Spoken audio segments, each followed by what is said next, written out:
Hello my dear students, how are you all? Welcome to Pallavi Tutorials. ಮಕ್ಕಳೇ last ವಿಡಿಯೋದಲ್ಲಿ 2024-25 academic ಇಯರ್ಗೆ ಎಕ್ಸಾಮಿಗೆ prepare ಆಗಲಿಕ್ಕೆ ನಿಮಗೇನು ಮಾಡೆಲ್ ಪೇಪರ್ನ ಬಿಟ್ಟಿದ್ರು ಎಕನಾಮಿಕ್ಸ್ ಫಸ್ಟ್ PUC. ಸೊ ಅದರಲ್ಲಿ ಇದ್ದಂತಹ 6 ಮಾರ್ಕ್ಸಿನ ಒಂದು ಇಂಪಾರ್ಟೆಂಟ್ ಟಾಪಿಕ್ನ ನಾನು ನಿಮಗೆ ಆಲ್ರೆಡಿ ಡಿಸ್ಕ್ರೈಬ್ ಮಾಡಿದ್ದೆ. That is draw A component bar diagram by using this data ಅಂತ ಹೇಳ್ಕೊಂಡು ಒಂದಿಷ್ಟು ಡೇಟಾಸ್ನ ಕೊಟ್ಟಿದ್ರು. ಕಾಂಪೊನೆಂಟ್ ಬಾರ್ ಡಯಾಗ್ರಾಮ್ನ ಯಾವ ರೀತಿಯಾಗಿ ಡ್ರಾ ಮಾಡಬೇಕು ಅನ್ನೋದನ್ನು ಈ ಹಿಂದಿನ ವಿಡಿಯೋದಲ್ಲಿ ನಿಮಗೆ ಹೇಳಿಕೊಟ್ಟಿದ್ದೆ. ಬಿಕಾಸ್ ಇದು ಎಕ್ಸಾಮ್ ಪಾಯಿಂಟ್ ಆಫ್ ವ್ಯೂಯಿಂದ ತುಂಬಾ ಇಂಪಾರ್ಟೆಂಟ್ ಆಗುತ್ತೆ component bar diagram. So component bar ಡಯಾಗ್ರಾಮ್ನ ಡ್ರಾ ಮಾಡುವಾಗ ಏನು ಗೊತ್ತಿರಬೇಕು, ಕೆಲವೊಂದು ರೂಲ್ಸ್ಗಳೇನು ಫಾಲೋ ಮಾಡಬೇಕು ಅನ್ನೋದನ್ನೆಲ್ಲ ಕರೆಕ್ಟಾಗಿ ಹೇಳಿದ್ದೆ. ಕಾಂಪೊನೆಂಟ್ ಬಾರ್ ಡಯಾಗ್ರಾಮ್ ಅಂತ ಬಂದಾಗ ಸೇಮ್ ಟು ಸೇಮ್ ಅದ್ರ ಜೊತೆಗೆ ಸಿಂಪಲ್ ಬಾರ್ ಡಯಾಗ್ರಾಮು ಕೂಡ ಎಕ್ಸಾಮ್ ಪಾಯಿಂಟ್ ಆಫ್ ವ್ಯೂಯಿಂದ ಇಂಪಾರ್ಟೆಂಟ್ ಆಗಿರುತ್ತೆ. ಹಾಗಾಗಿ ಇವತ್ತಿನ ಒಂದು ವಿಡಿಯೋದಲ್ಲಿ ಸಿಂಪಲ್ ಬಾರ್ ಡಯಾಗ್ರಾಮ್ನ ಯಾವ ರೀತಿಯಾಗಿ ಡ್ರಾ ಮಾಡೋದು ಅನ್ನೋದನ್ನು ನೋಡೋಣ. ಸಿಂಪಲ್ ಬಾರ್ ಡಯಾಗ್ರಾಮ್ನ ಯಾವ ರೀತಿ ಡ್ರಾ ಮಾಡ್ತೀವಿ ಅಂತ ತಿಳ್ಕೊಂಡು ಆದ್ರ ಮೇಲೆ ನಿಮಗೆ ಈ ಹಿಂದೆ ಮಾಡೆಲ್ ಪೇಪರಲ್ಲಿ ಏನು ಕೊಟ್ಟಿದ್ದಾರೆ, 2024-25 ಮಾಡೆಲ್ ಪೇಪರಲ್ಲಿ ಏನು ಕೊಟ್ಟಿದ್ದಾರೆ, calculate arithmetic mean by direct assumed mean method, step deviation method, ಈ 3 ಮೆಥಡಲ್ಲಿ ಅರಿಥಮೆಟಿಕ್ ಮೀನನ್ನು ಯಾವ ರೀತಿಯಾಗಿ ಕ್ಯಾಲ್ಕುಲೇಟ್ ಮಾಡೋದು ಅಂತ ಹೇಳ್ಕೊಂಡು ಕೇಳಿದ್ದಾರೆ. ಸೊ ಈ ಒಂದು ಕ್ವೆಶನಿಗೆ ಆನ್ಸರ್ನ ಹೇಳ್ಕೊಡ್ತೀನಿ. ಸೊ ಈ ವಿಡಿಯೋದಲ್ಲಿ ಸಿಂಪಲ್ ಬಾರ್ ಡಯಾಗ್ರಾಮ್ನ ಯಾವ ರೀತಿಯಾಗಿ ಡ್ರಾ ಮಾಡಬೇಕು ಅಂತ ನೋಡ್ಕೊಳ್ಳೋಣ. ಸೊ ಇಲ್ಲಿ ಒಂದಿಷ್ಟು ಇನ್ಫಾರ್ಮೇಷನ್ಸ್ನ ಕೊಟ್ಟಿದ್ದಾರೆ. The following are the population of India for different years, present them in a suitable bar diagram. Suitable bar diagram population of India 1951 to 2011 ಕೊಟ್ಟಿದ್ದಾರೆ. ಇಯರ್ ಕೊಟ್ಟಿದ್ದಾರೆ 1951, 61, 71, 81, 91, 2001, 2011. ದೆನ್ ಪಾಪ್ಯುಲೇಷನ್ ಕೊಟ್ಟಿದ್ದಾರೆ 36.1, 43.9, 54.8, 68.4, 84.4, 102.8, 121 ಕೊಟ್ಟಿದ್ದಾರೆ. ಓಕೆನಾ? ಸೊ ಈ ಡೇಟಾಸ್ನ ಯೂಸ್ ಮಾಡಿಕೊಂಡು ನಾವೇನು ಮಾಡಬೇಕು, ಸಿಂಪಲ್ ಬಾರ್ ಡಯಾಗ್ರಾಮ್ನ ಡ್ರಾ ಮಾಡಬೇಕು. ಸೊ ಸಿಂಪಲ್ ಬಾರ್ ಡಯಾಗ್ರಾಮ್ನ ಡ್ರಾ ಮಾಡೋದಕ್ಕಿಂತ ಮುಂಚೆ ನಾವು 0 to x axis, 0 to y ಆಕ್ಸಿಸ್ನ ಡ್ರಾ ಮಾಡ್ಕೊಳ್ಳೋಣ. 0 to x ಆಕ್ಸಿಸ್, ಅದೇ ರೀತಿಯಾಗಿ 0 to y ಆಕ್ಸಿಸ್. ಸೊ ಇಷ್ಟು ದೊಡ್ಡದಾಗಿ ನಾನು ಲೈನ್ಸ್ಗಳನ್ನ ಹಾಕ್ಕೊಂಡಿದ್ದೀನಿ. 0 to x ಆಕ್ಸಿಸಲ್ಲಿ ನಾವು ಇಯರ್ನ ಮೆನ್ಷನ್ ಮಾಡೋಣ. ಸೊ ಏನು ಇಯರ್ಸ್ ಕೊಟ್ಟಿದ್ದಾರೆ ಆ ಇಯರ್ಸ್ನ ಬರ್ಕೊಳ್ತಾ ಹೋಗೋಣ. ನೆಕ್ಸ್ಟು 0 to y ಆಕ್ಸಿಸಲ್ಲಿ ಪಾಪ್ಯುಲೇಷನ್ ಏನು ಕೊಟ್ಟಿದ್ದಾರೆ ಆ ಪಾಪ್ಯುಲೇಷನ್ನ ಬರೆಯೋಣ.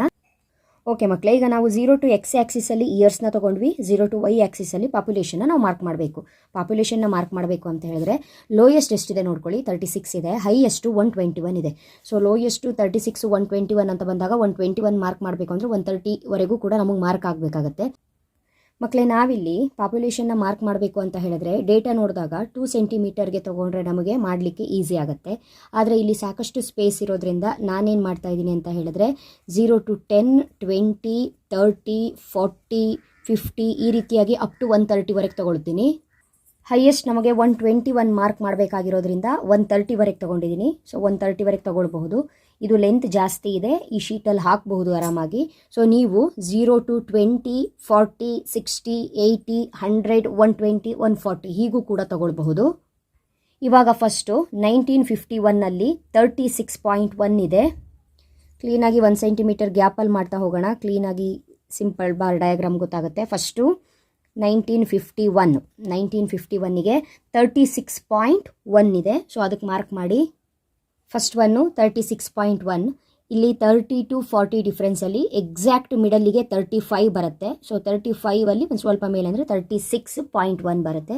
ಸೊ ಫಸ್ಟು 1951 36.1 ಆಯಿತು.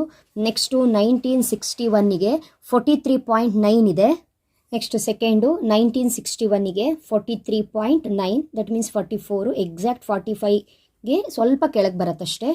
ನೆಕ್ಸ್ಟು 1971ಗೆ ಅವ್ರು ಕೊಟ್ಟಿರುವಂತಹ ಡೇಟಾ 54.8, 1971 54.8. ನೆಕ್ಸ್ಟು 1981, 71 ಆದ್ರ ಮೇಲೆ 1981ಗೆ ಇರುವಂಥ ಡೇಟಾ 68.4.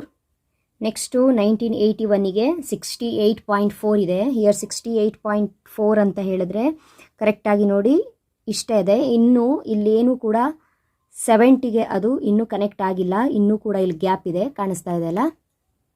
ನೆಕ್ಸ್ಟು 1991ಗೆ 84.4. ನೆಕ್ಸ್ಟು 1991 ಆದ್ರ ಮೇಲೆ 2001, ಇಲ್ಲಿ 2001ಗೆ ಎಷ್ಟಿದೆ, 102.8 ಇದೆ. 2001ಗೆ 102.8 ಇದೆ. Next last 2011. ಸೊ 2011ಗೆ ಫೈನಲ್ ಡೇಟಾ ಕೊಟ್ಟಿರುವಂಥ ಪಾಪ್ಯುಲೇಷನು 121. 2011ಗೆ 121.